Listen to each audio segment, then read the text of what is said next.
Hello everyone, welcome to the Hypergamous Journey. My name is Denise, and at this channel I offer dating advice for women who are 55 and older. I offer my experiences, real life experiences, my thoughts, insights, book and movie reviews through a hypergamous lens.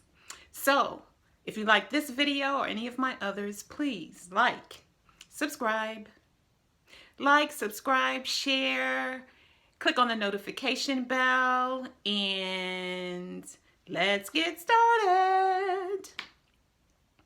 As you know from my previous videos, I read 4 books. Getting to I Do, Lynchpin, Queer Fua's Heal Thyself, and the writings of Florence Scovel Shinn.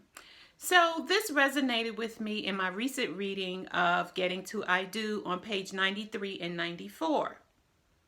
And in this section of the book, she's talking about how women can attract men. I like this section of the book. I forgot what it's entitled, but she talks about flirting and being sensuous with your dress and how you present yourself to men. So this is what she says on pages 93 and 94. Pay attention to your body. Eat well, exercise. We all know that. Pay attention to grooming. You're judged by the way you look. We also know that. Don't be too hard on yourself. We know that, but do we do that? Are we as forgiving with ourselves as we are with other people? Wear an attractive hairdo, your prettiest makeup, your sexiest dress, and an inviting smile. I've been told over the years that I have a really nice smile. I think so too. I'm sure you've been told that you have like nice eyes or a nice smile or a nice personality, or that you are welcoming and inviting, that you make people feel at ease and comfortable even though they don't know you and they just met you. Think about the qualities that people have told you about yourself and see how you can remember those when you're doing that subconscious stream of conscious thought with a lot of negativity going on. Go back to those places, to those compliments and comments that people made about you that made you smile. She said the goal is to overwhelm his senses, look good, taste good, smell good, feel good, and sound good. But primarily, she said primarily look good, because men fall in love with their eyes. And women fall in love with their ears, what they hear. That's why it's easy for men to talk garbage to us that we know is untrue, but we like to hear it, and then we figure out ways to rationalize what they are saying. So what they say don't really pay attention to. It's what they do. And that's with anybody, man or woman. Pay attention to what the person does. Leave baggy, masculine, or conservative clothes at home. They signal lack of sexuality. You want to signal him you are desirable. So that's what Dr. Patricia Allen says in Getting to I Do on pages 93 and 94. So when I went to church on Sunday, this past Sunday, it was children's, we call it back in the day, children's church. So that meant all ages were running, all ages of the youth group were running the service. And so this is what was going on last Sunday, but I didn't see any really small children. I just saw kind of like teenagers and preteens in running the service. So what I noticed, I recently joined this church in November of 2021, and they just welcomed me. Now, they just welcomed me and was very friendly and helpful when I was trying to find my way to the sanctuary, to Sunday school class, and the restroom.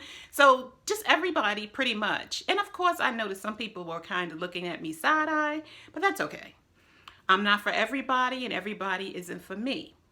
But what I noticed with the service run by the teenagers is that pretty much every single girl had on a very, very short dress or skirt. I'm talking about like 5 or 6 inches from her butt cheeks. Okay? That's how short those dresses were. And some of them were like off the shoulder. I'm like, okay, this is very different from the churches. I grew up in a Pentecostal church, so you were covered from head to toe. Your dresses were below your knee. There was no makeup. You wore a doily on the top of your head. My mother didn't agree with any of that, so we didn't dress that way, but that's the way the older women in the church did. And some of the young 20-somethings dressed that way when they were in church. So and I grew up it was a Black Pentecostal church as well. Then I went to the Black Baptist, and this church is predominantly white. And so when I was in Sunday school, I'm still new. So when I was in Sunday school, a lady and her mother invited me to sit with them during the worship service. And I did. And so the lady who invited me, she said, those girls must be cold, because they were really half dressed. And so I said, those dresses are very short. And then I caught myself. It's like I said, forgive me, God. And she said, that's okay. Because what I noticed in that moment was that I grew up working class. So you just say what it is. You call a spade, all of that kind of stuff. You just say it directly. The dresses were too short for church. If you bent over, you would see all of their stuff that God gave them. All of it. Or if a wind came, it would just show everything. And, some of them might have biker shorts underneath, so that, might help. They might be wearing that. I don't know. But anyway, the dresses were just extraordinarily, I felt, short. And so she said, they must be cold, because it was cold in the sanctuary. And I said, so when she said they must be cold, that's a different class. They don't really say what it is. They just nicely phrase it.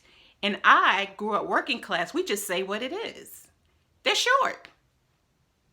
So the dresses were short.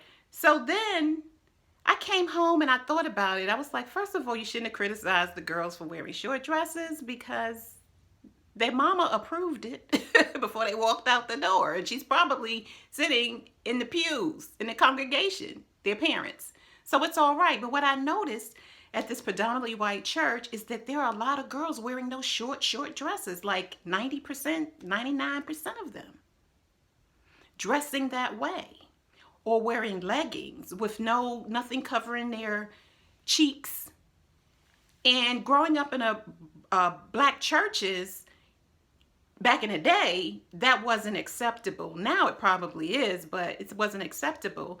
And we want to encourage young people to come to church, so nobody's really telling them about their dress. They're just wearing what they want.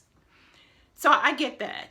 But when I got home, I started to think about it. I was like, okay, how is this from a hypergamous lens?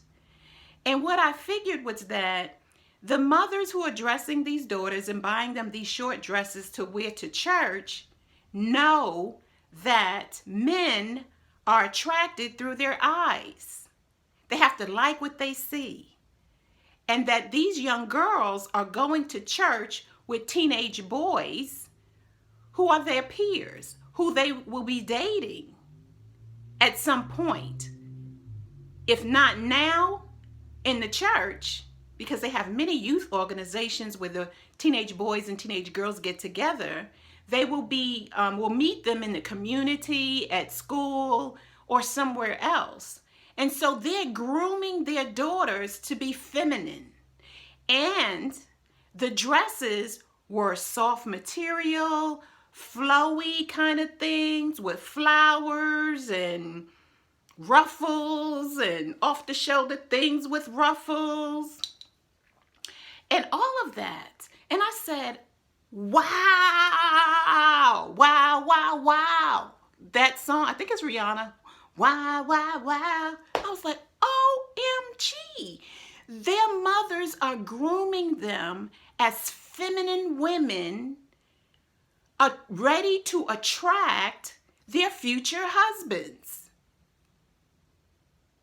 We tell our daughters, go to school, get your education, don't come back here with no babies.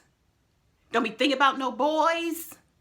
Just get your degree and get started on your life so you can have a good life, a better life than I did. And I thought, oh my goodness, these people are onto something. So then I said, when I go to church, instead of covering up everything that I have, my cleavage, I'm going to show my cleavage. I don't know if you can see that.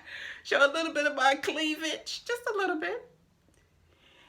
And I've lost a lot of weight and get my dresses tailored to show my now waistline and going about my business. And don't care what these women my age have to say. Because look how these women who, at my age, the women in the pew are the granddaughters, are the grandmothers of the girls who ran the service. And their daughter is the mother of the girls who were in the service or running the service. And they had on very, very short dresses that were very, very feminine and soft and ruffly and everything. And I thought, oh, it's about to be on at church. I'm going to get a little bit more sexy. If you like this video or any of my others, please like, subscribe. I think I said this already in the first part of the video. The statement journals are here. Check them out in the description and let me know if you like this video. I had fun doing it. See you in the next one. Bye.